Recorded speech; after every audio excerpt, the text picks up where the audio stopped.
This is Innovledia. Hello and welcome back. In this video, I am going to show you how to work with image planes and use them to model objects in Maya. Alright?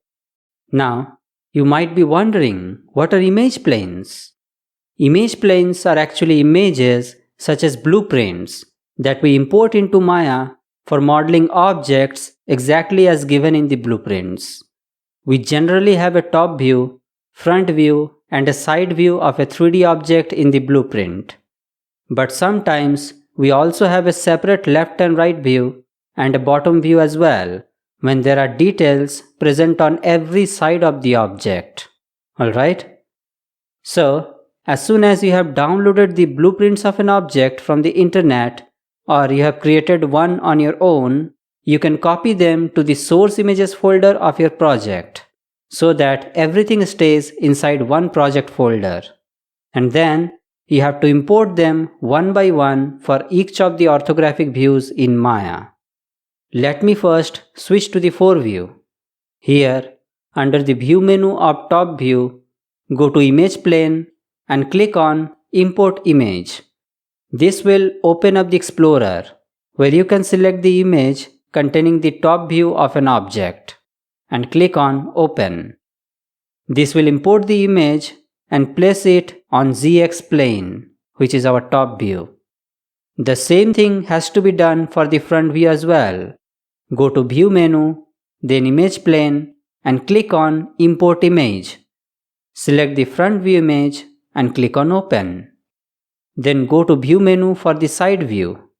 Then Image Plane and click on Import Image. Select the image, click on Open.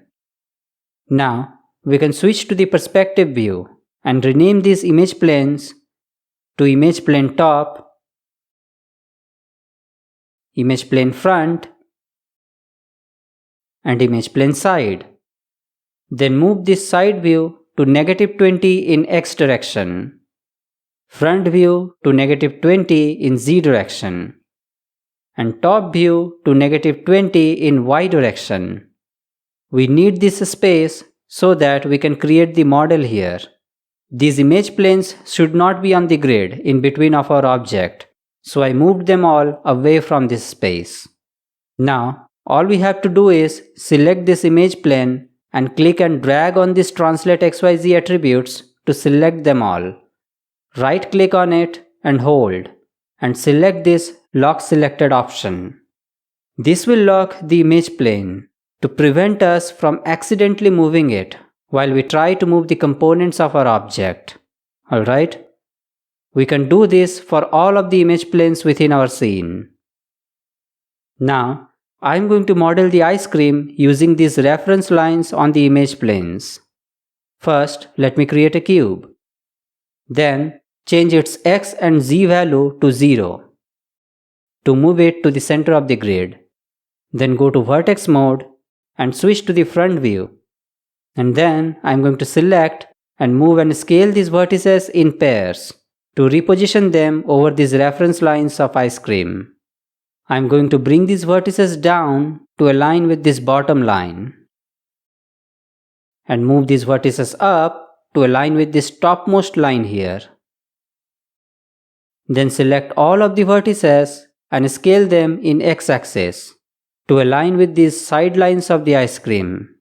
You need to constantly dolly in and out to position the vertices precisely over these reference lines. Now, I am going to switch to the side view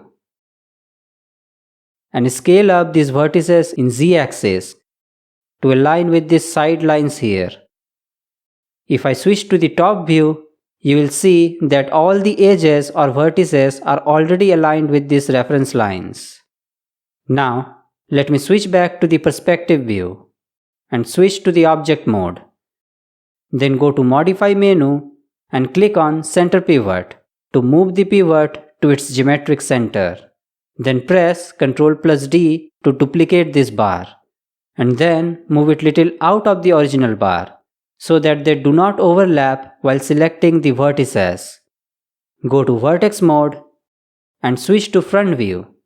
Scale it down in x-axis and then switch to object mode and set its translate x value to 0. This will bring it to the exact center. Now switch back to the vertex mode and scale it down even further to align with these reference lines. Select the top ones and move them to here. And select the bottom ones and bring them to here. Now switch to the side view and select all of these vertices and scale them down to align with the reference lines of the stick. Alright, I can now switch to the perspective view.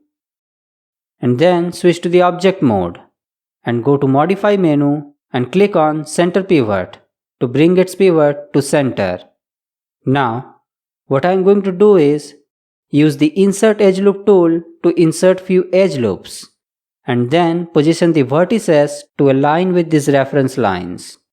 And I am going to show you all of this in little time lapse in order to save some time. Alright, so let us begin.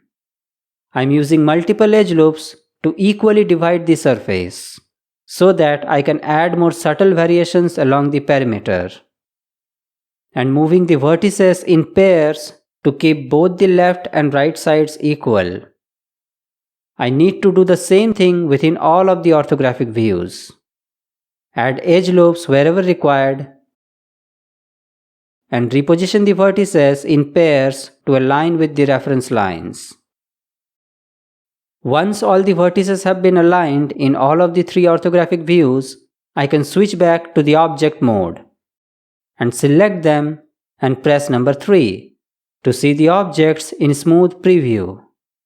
As you can see that the objects are becoming too much curved along these sections.